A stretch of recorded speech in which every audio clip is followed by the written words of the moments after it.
Ada yang galbay lebih dari 3 pinjol, ya. Silahkan teman-teman semuanya yang galbay lebih dari 3 pinjol legal, khusus pinjol legal saja atau pindar resmi, pinjaman daring resmi, tapi lebih dari 3 gitu loh. Kan saat ini mereka ada totalnya 95. Saat ini mereka ada totalnya 95. Mana tahu teman-teman sudah meminjam 5 aplikasi, 6 aplikasi, 7 aplikasi. Yang penting lebih dari 3 sepanjang tahun 2024-2025. Karena sesuai dengan COJK nomor 19 tahun 2023, aturan tersebut berlaku Januari 2024. Yuk, siapa di sini yang mengalami telat bayar lebih dari 3 pinjol? Isi di dalam kolom komentar. Oke, teman-teman semuanya. Kalau Anda mengalami telat bayar atau meminjam di pinjol lebih dari 3 aplikasi, mungkin sesaat kelihatannya ini kesalahan yang besar dalam hidup Anda ya, karena Anda sangat ceroboh, terlalu banyak hutang, terlalu berani dan terlalu nekat. Mungkin itu asumsi yang lahir dari orang di sekitar Anda. Bahkan debt collector sendiri pun tak jarang juga melontarkan kata-kata yang seperti itu. Ya, ngapain Anda hutang di banyak aplikasi? Sudah tahu Anda tidak mampu, ngapain Anda tidak berhenti berhutang? Pasti kayak gitu yang selalu dilontarkan oleh pihak-pihak pinjol gitu ya. Tapi teman-teman semuanya, Anda pernah lihat video saya 2 hari yang lalu, yang mana di sana saya sampaikan COJK nomor 19 tahun 2023 menyampaikan, ya, satu orang maksimal cuma boleh meminjam di 3 aplikasi pinjol. Tidak boleh lebih. Oke, tidak boleh lebih. Itu aturan dari OJK sendiri. Dan aturan itu berlaku sejak Januari 2024. Tadi saya mendapatkan satu komentar, Bang, saya perhatikan di salah satu media sosial, ada yang bertanya dia meminjam lebih dari 3 aplikasi. Apa yang harus dia lakukan lagi, Bang? Siapa yang salah sebenarnya? Otomatis secara tidak langsung 3 aplikasi aja dia tidak mampu bayar, bagaimana dengan 5? Bagaimana dengan 10? Bagaimana dengan 15?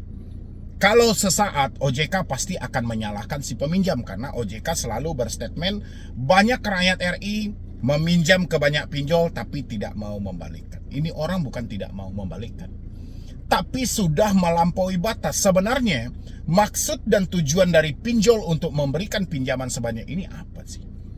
Padahal jelas-jelas COJK nomor 19 tahun 2023 itu aturan yang menguntungkan bagi pelaku usaha jasa keuangan. Kalau mereka patuh tentang aturan OJK, mereka tidak akan mengalami kerugian yang sebesar ini. Tapi kenapa mereka tidak mau patuh? Apa sebenarnya yang mereka cari? Ya, saya pun sampai detik ini teman-teman kebingungan gitu loh. Apa sih yang dia cari oleh si pinjol ini gitu loh. Aturan dibentuk OJK karena OJK menilai kalau sudah lebih dari 3 aplikasi berpotensi orang akan gagal bayar. Berpotensi orang akan tidak mampu bayar. Kenapa pinjol-pinjol itu masih nekat untuk mencairkan? Kenapa mereka masih juga mengirimkan dana tersebut? Kenapa masih di ACC? Ini ada apa sebenarnya? Apakah tujuan dari si pinjol ini hanya untuk menambang data saja? Mereka tidak memikirkan untung rugi dari para lendernya? Jadi di satu sisi kita juga bingung, saya pun sampai bingung sebenarnya apa ini gitu loh. Ini aturan bukan keuntungan buat si debetur, bukan keuntungan buat rakyat Indonesia, tapi ini aturan keuntungan bagi pinjol. Seandainya saja pindar-pindar itu patuh pada aturan OJK, tidak akan ada orang yang meminjam lebih dari 3. Ya, saya rasa masih bisa kita menekan angka gagal bayar atau tidak mampu bayar hutang. Kalau hanya 3 aplikasi, kita masih bisa melakukan penekanan supaya mereka ini tidak gagal bayar. Tapi kalau jumlahnya sudah luar biasa, pinjol terus saja meng-ACC, pinjol terus saja mengirimkan dana, saya rasa ini kesalahan mutlak dari pinjaman online. Untuk teman-teman yang meminjam lebih dari 3 ini, saya berharap fokus ke 1-3 pinjaman di awal. Fokus 1-3 pinjaman di awal. Pinjaman 4, 5, 6, 7, 8 dan seterusnya hentikan pembayaran dan Anda pertanyakan sama OJK melalui email boleh, atau Anda datangi OJK yang terdekat di daerah Anda. Ya, yang Anda pertanyakan bukan soal ketidakmampuan, tapi yang Anda pertanyakan bagaimana cara realisasi tentang aturan COJK nomor 19 tahun 2023. Yang mana di sana ada batas maksimal.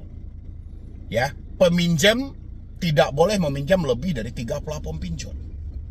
Sekarang saya sudah meminjam 10 aplikasi.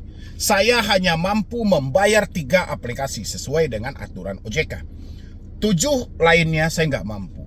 Kalau misalnya penyelenggara melakukan pelanggaran, bukankah kata OJK itu risiko buat mereka sendiri? Kalau misalnya para penyelenggara tidak mematuhi aturan, itu risiko buat mereka sendiri. Atau mereka hanya berupaya untuk mengklaim asuransi.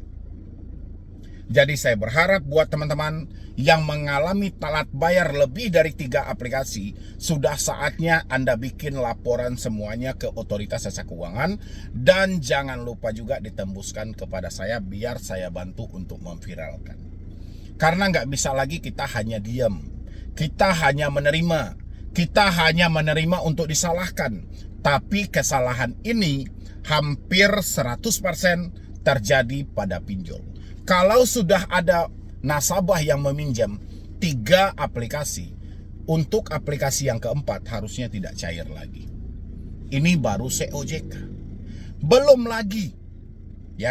lagi OJK juga menekankan habis-habisan kepada pinjaman daring mereka. Bahwasanya setelah 31 Juli nanti, pinjol wajib menjadi pelapor SLIK. Dan sebelum memberikan dana atau mencari calon si borrower atau calon si nasabah, pihak pinjol harus melihat dulu SLIK mereka seperti apa. Ya, bukankah ini juga masih keuntungan untuk si pinjol? Saya rasa kalau aturan ini benar-benar ditaati, tidak ada pinjol yang mengalami kerugian. Pinjol tidak perlu menyewa jasa-jasa penagih hutang yang tidak ada otaknya. Ya, kalau benar-benar ini dipatuhi. Tapi yang jadi masalah adalah ini tidak dipatuhi. Seakan-akan pinjol hanya membabi buta memberikan pinjaman tanpa memikirkan bagaimana dampaknya nanti.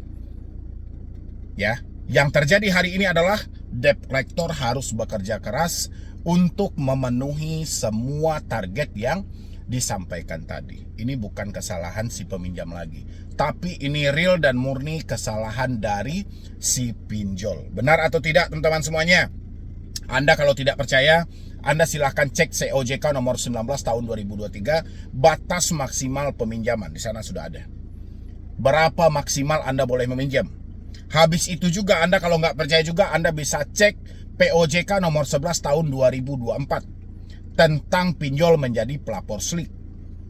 Harus memperhatikan bagaimana track record mereka, sudah berapa mereka meminjam gitu loh. Makanya kalau ada teman-teman yang meminjam lebih dari 3, bersyukurlah. Pinjaman keempat, kelima dan seterusnya itu bonus dan uang cuma-cuma dari pinjaman online. Kalaupun Anda ditagih gencar-gencar oleh debt collector, silahkan Anda laporkan kepada OJK. Yang membuat aturan adalah OJK yang harus mematuhi pelaku usaha jasa keuangan. Anda sebagai masyarakat, apa boleh buat, namanya darurat ya tetap meminjam terus sampai pada akhirnya pinjol tidak mencairkan lagi. Benar atau tidak teman-teman semuanya? Jangan mau menerima selalu disalahkan, tapi kesalahan juga besar dari mereka sebagai pelaku usaha jasa keuangan. Oke teman-temanku, sebelumnya teman-teman semuanya sebelum beranjak yang belum menonton tentang pemutihan utang, silahkan ditonton dan disimakin dulu sampai habis. Itu kabar gembira, OJK terbitkan program hapus data pinjol secara online berlaku untuk seluruh Indonesia. Pemutihan hutang dan penghapusan hutang juga gitu. Bukan pemutihan hutang ya. Penghapusan hutang, pemutihan BI checking. Nah, kayak gitu teman-teman. Yang mana ini katanya ya dikeluarkan langsung oleh Otoritas Jasa Keuangan dan OJK sepakat untuk memutihkan BI checking, menghapus BI checking atau SLIC, dan menghapus hutang Anda menjadi lunas. Siapa yang tidak tertarik dengan hal itu, teman-temanku? Yuk, siapa yang pengen dengan hal ini? Ini kayak mimpi di siang bolong ya, tiba-tiba terwujud, tiba-tiba nyata, tiba-tiba wah, ini beneran ya, kita lagi scroll, keluar OJK memutihkan hutang. Ya kan? OJK menghapus tagihan macet. Semua hutang pinjol di-auto lunaskan. Begitulah kurang lebih yang selalu teman-teman dapatkan menjelang akhir Desember 2025. Tapi faktanya teman-teman semuanya, mungkin bisa cek dulu di sebelah saya teman-teman. Saya juga lihat juga ya. Karena scroll, pada akhirnya kita menemukan hal-hal seperti itu. Kabar gembira, OJK terbitkan program hapus data pinjol secara online berlaku untuk seluruh Indonesia. Yang menulis akunnya namanya OJK Indonesia. Ya, kabar baik resmi dari OJK. OJK resmi peluncuran pemutihan data bagi nasabah ini penulisannya udah typo gitu ya. Penulisannya aja udah jelas terburu-buru, tidak diperhatikan. Nasabah pinjol terutama bagi nasabah gagal bayar tahun 2025. Dengan ini OJK telah resmi cara hapusnya sudah pasti hubungi mereka ya gitu ya teman-teman. Ini salah satu. Yang kedua di sini, mulai 22 Desember 2025 OJK telah membersihkan penghapusan data bagi nasabah gagal bayar pinjol secara online berlaku seluruh Indonesia. Segera datarkan, nah ini sudah salah ini. Segera daratakan diri Anda sekarang terbebas dari hutang karena terburu-buru. Penulisannya enggak jelas. Mana ada admin sebuah lembaga yang besar tiba-tiba nulis seperti ini? Harusnya kan dari penulisan kata-kata itu juga diperhatikan dulu gitu ya kan, biar penipuannya begitu masif kayak gitulah ya kan, terstruktur. Habis itu lagi ini dari OJK Pusat juga, OJK Pusat 1, nggak tahu saya OJK Pusat 1, OJK Pusat 0-nya di mana ya. OJK resmi pemutihan data pinjol dan penghapusan tagihan pinjol secara online bagi nasabah yang telat bayar berlaku seluruh Indonesia. Semuanya auto lunas, semuanya pemutihan, semuanya dibereskan tanpa bayar dan segala macam. OJK yang resmi, ini OJK yang resminya teman-teman, yang centang birunya menyampaikan OJK tidak pernah mengeluarkan pernyataan tentang pemutihan data pinjaman online. Ya, kabar baik resmi dari OJK, resmi OJK pemutihan pinjol dan segala macam, itu omong kosong dan tidak ada. Awas penipuan mengatasnamakan OJK. Ya, di sana sudah dijelaskan. Di sini teman-teman bukan berarti membunuh harapanmu. Mungkin kalian sedang enak-enak scroll, ya kan? Tiba-tiba muncul lah tuh kabar gembira. Hutang kita diauto lunaskan, kita tidak perlu bayar, SLIC dihapuskan. Wih, enak kali lah hidup seperti itu ya. Teman-teman percaya hal-hal seperti itu? Modus-modus seperti ini selalu ada di TikTok. Jangankan sekelas OJK, lembaga resmi dari negara. Saya pribadi aja, video saya dicomot, ya diambil video saya, watermarknya dihapus, pokoknya logo-logo solusi hutang itu dihapus, dimasukkan ke akun mereka. Nanti di dalam bio profil mereka sematkan nomor telepon dengan dalih konsultasi gratis. Pergi, ya kan, tidak bayar sama sekali. Nanti orang-orang dikasih dua opsi. Pertama bayar 10%, ya, itu nanti akan dibantu untuk melunasi, menyelesaikan, di backup dan segala macam. Kalau enggak, pergunakan data Anda pinjam ke pinjol ilegal, sistem bagi hasil. Dua opsi itu yang terjadi. Alhasil banyak yang komplain pada saya. Bang Medi, kemarin saya transfer, itu video abang loh bang, namanya apa? Aku bilang, kami dapat dari TikTok bang. Itu abang di dalamnya, isinya semuanya abang. Iya, nama akunnya apa? Dibilang, oh saya nggak punya itu. Saya cuma satu TikTok saja, namanya Medi Brownie. Ya, pengikut saya sudah jelas di sana. Saya tidak memajang nomor WhatsApp saya di bio profil manapun.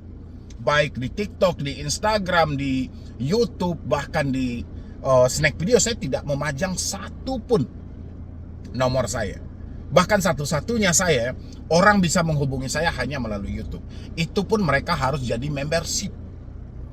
Ya, Itu yang terjadi teman-teman. Banyak orang yang sudah melakukan transfer, ada yang transfer 10% dari total hutang, ada yang mengirimkan data mereka dengan dalih meminjam di pinjol ilegal, di semi ilegal dan segala macam, tidak perlu dibayar. Ini sangat miris. Apalagi sekelas OJK. Saya pribadi mungkin banyak bertentangan dengan peraturan-peraturan OJK terhadap pinjol, tapi saya tidak mau membangun berita hoaks seperti ini. Berita yang tidak jelas seperti ini untuk memenuhi keuntungan kita. Dan saya apresiasi OJK. Sebisa mungkin OJK jangan hanya diam. OJK kejar pelakunya itu paling banyak di TikTok. Mereka-mereka yang selalu mengambil nama OJK dengan dalih pemutihan hutang, penghapusan slik dan segala macam. Bahkan itu sudah banyak orang-orang yang dirugikan. Banyak banget orang yang dirugikan. Ya, orang-orang dimintain duit, orang-orang katanya biar kami bantu, kami tahu caranya. Kami mengenal orang dalam, kami orang internal dan segala macam.